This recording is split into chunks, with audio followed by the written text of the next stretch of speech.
നിങ്ങളിപ്പോൾ ഈ കാണുന്നത് ഒരു തോടോ അരുവിയോ പുഴയോ ഒന്നുമല്ല.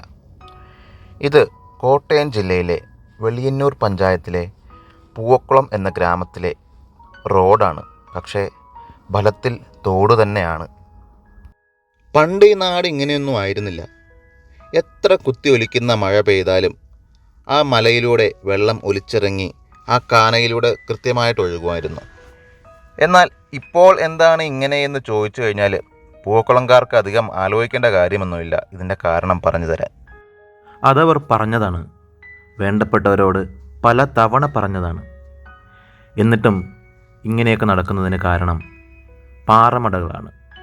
പൂവക്കുളം എന്ന കൊച്ചു ഗ്രാമത്തിൻ്റെ സന്തുലിതാവസ്ഥയ്ക്ക് കോട്ടം സൃഷ്ടിക്കുന്നത് പൂവക്കുളത്തിന് ചുറ്റുമുള്ള പാറമടകളാണ്.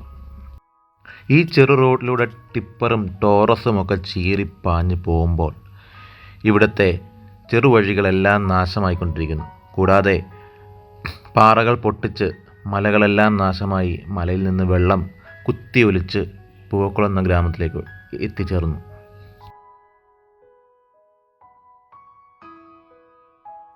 ഈ കാണുന്നതാണ് മുണ്ടാണിക്കുളം. വേനൽക്കാലത്തെ ക്ഷാമങ്ങളിൽ കുളിക്കുവാനും നനയ്ക്കുവാനുമായുള്ള വെള്ളം ശേഖരിച്ചു വെക്കുന്ന ചെറു ആശ്വാസമാണ് ഈ മുണ്ടാണിക്കുളം. ഇതിലേക്കിപ്പോൾ കുത്തിയൊലിച്ചിറങ്ങുന്നത് ആ മലയിൽ നിന്നും ഒഴുകി വരുന്ന ചെളിവെള്ളമാണ്.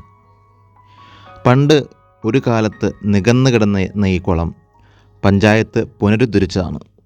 എന്നാൽ ഈ സ്ഥിതി തുടരുകയാണെങ്കിൽ മലയിൽ നിന്നും കുത്തൊലിച്ചിറങ്ങുന്ന ഈ ചെളിവെള്ളത്തിൻ്റെ കൂടെ ഒഴുകി വരുന്ന ചെളി ആ കുളത്തിലേക്ക് ചേർന്ന് വീണ്ടും പഴയതുപോലെ തന്നെ ആയി തീരുവാനുള്ള സ്ഥിതി കാണുന്നുണ്ട്. ഇതെല്ലാം അറിഞ്ഞിട്ടും കണ്ണടയ്ക്കുന്ന അധികാരികളുടെ കണ്ണുകൾ എന്നെങ്കിലും തുറക്കുമെന്ന വിശ്വാസത്തിലാണ് ഇന്നും പൂവക്കുളംകാർ.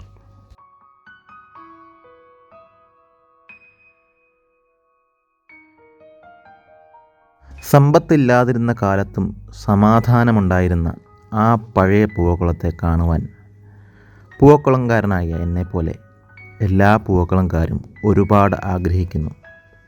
മഞ്ഞും മഴയും വെയിലും ഒക്കെ ആസ്വദിച്ച ഒരു കാലത്ത് ഞങ്ങൾ കളിച്ചു നടന്ന വഴികളിലെല്ലാം ഇപ്പോൾ വലിയ കുഴികളാണ്.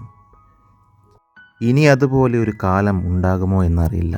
എന്നിരുന്നാലും പ്രതീക്ഷയോടെ, പ്രത്യാശയോടെ ആ സന്തോഷം നിറഞ്ഞ നാളുകൾ തിരികെ എത്തുമെന്ന പ്രതീക്ഷയിൽ കാത്തിരിക്കുകയാണ് ഞങ്ങൾ പൂവക്കുളംകാർ. എന്നെങ്കിലും ഏതെങ്കിലും അധികാരികൾ കണ്ണു തുറന്നിരുന്നെങ്കിൽ, പൂവക്കുളത്തെ പാറമടകൾക്കൊരന്ത്യമായിരുന്നെങ്കിൽ, ഈ അമ്പലവും ഈ റോഡും എല്ലാം പഴയതുപോലെ സമാധാനത്തോടെ നിലകൊള്ളും. ഇനിയും തിരിച്ചറിവുകൾ ഉണ്ടായില്ല എങ്കിൽ പ്രകൃതിയെ നശിപ്പിച്ചു എന്ന കുറ്റത്തിന് പ്രകൃതി തന്നെ പൂവക്കുളംകാരെ ശിക്ഷിക്കും. അങ്ങനെ പ്രകൃതിക്ഷോഭങ്ങളിൽ നാശമായി പോയ ഗ്രാമങ്ങളുടെ കൂട്ടത്തിലേക്ക് നമ്മുടെ നാടും ചേർക്കപ്പെടും.